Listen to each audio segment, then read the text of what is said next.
ഹരിതാഭമാർന്ന പച്ചപ്പുതപ്പണിഞ്ഞ ഞാനൊരുവായ ഗർഭപാത്രമാണെന്റെ ഭൂമി. ജീവശ്വാസമായി മൃദുസ്പന്ദമായി എന്നമ്മയായി മാറുന്നു എന്റെ ജന്മഭൂമി.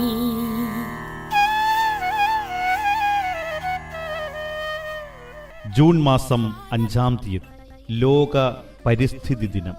ഓരോ വിത്തുമൊരു നന്മയാണ്, ഓരോ നന്മയും നമ്മളാണ്.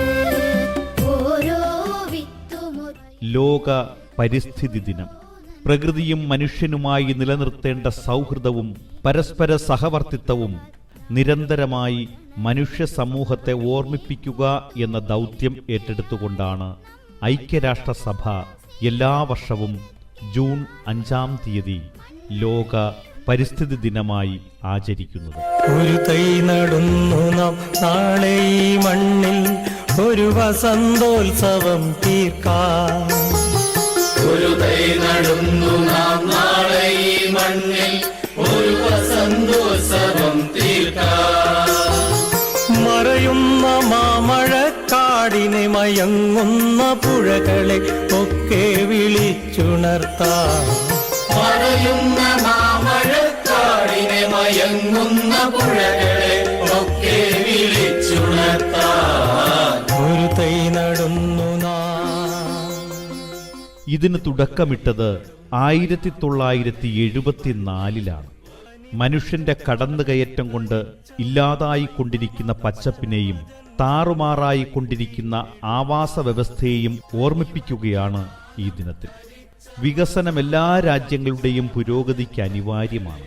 പക്ഷേ നമ്മുടെ പ്രകൃതിയെയും ആവാസ വ്യവസ്ഥയെയും തകർത്തുകൊണ്ടുള്ള വികസനം കൊണ്ട് ആർക്ക് എന്തു ഗുണം?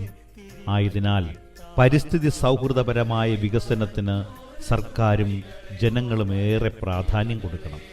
പ്രകൃതിക്ക് കീഴടങ്ങി ജീവിച്ചിരുന്ന മനുഷ്യൻ പ്രകൃതിയെ കീഴടക്കാൻ തുടങ്ങിയിരിക്കുന്നു. ചെറുതും വലുതുമായ ഓരോ ആവാസ വ്യവസ്ഥയെയും സംരക്ഷിക്കാനും അതിലൂടെ ജൈവ വൈവിധ്യം പരമാവധി നിലനിർത്താനുമാണ് നാം ശ്രദ്ധിക്കേണ്ടത്. മരങ്ങളും കാടുകളും സംരക്ഷിക്കുക, വനപ്രദേശങ്ങൾ വിസ്തൃതമാക്കാൻ ശ്രമിക്കുക.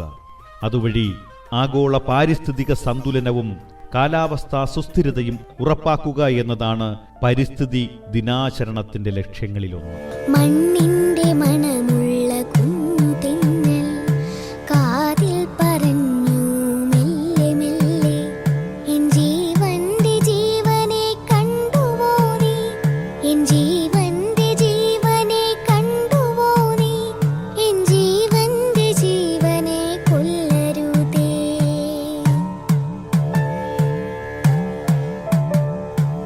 ഈ ലോകം നിനക്കുള്ളതായിരിക്കാം, ഈ ലോകം നിനക്കുള്ളതായിരിക്കാം. സസ്യങ്ങളും ജന്തുക്കളും ബാക്ടീരിയയും വൈറസും തുടങ്ങി സകലമാന ജീവജാലങ്ങളും അവയെ നിലനിർത്തുന്ന കരയും കടലും കായലും നദിയും മലയും വനവും ഉൾക്കൊള്ളുന്നതാണ് ജൈവ വൈവിധ്യം. എല്ലാ വർഷവും മെയ് 22-ാം തീയതി അന്താരാഷ്ട്ര ജൈവ വൈവിധ്യ ദിനം ആചരിക്കുന്നതിന് പുറമെ ജൈവ വൈവിധ്യത്തിന്റെ സന്ദേശം പൊതുസമൂഹത്തിലെത്തിക്കുന്നതിന് കരുത്തുകൂട്ടാനായി ജൈവ വൈവിധ്യത്തെ ആഘോഷിക്കുക എന്നതാണ് പരിസ്ഥിതി ദിന സന്ദേശമായി ഐക്യരാഷ്ട്രസഭ സ്വീകരിച്ചത്.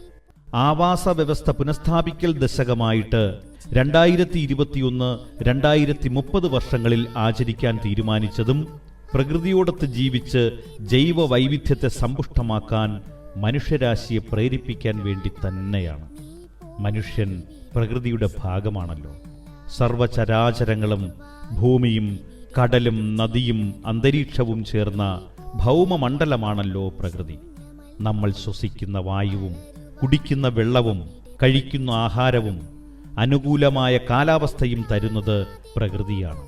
പ്രകൃതിയോട് ചേർന്നിണങ്ങി ജീവിച്ചെങ്കിലേ നമ്മളെ നിലനിർത്തുന്ന പ്രകൃതി വിഭവങ്ങളും ആവാസ വ്യവസ്ഥാ സേവനങ്ങളും തുടർന്നും ആവശ്യമായ രീതിയിലും അളവിലും നമുക്ക് ലഭ്യമാകൂ എന്ന ഓർമ്മപ്പെടുത്തലോടെ ഇന്നത്തെ ദിനവൃത്താന്തം ഇവിടെ പൂർണ്ണമാകുന്നു.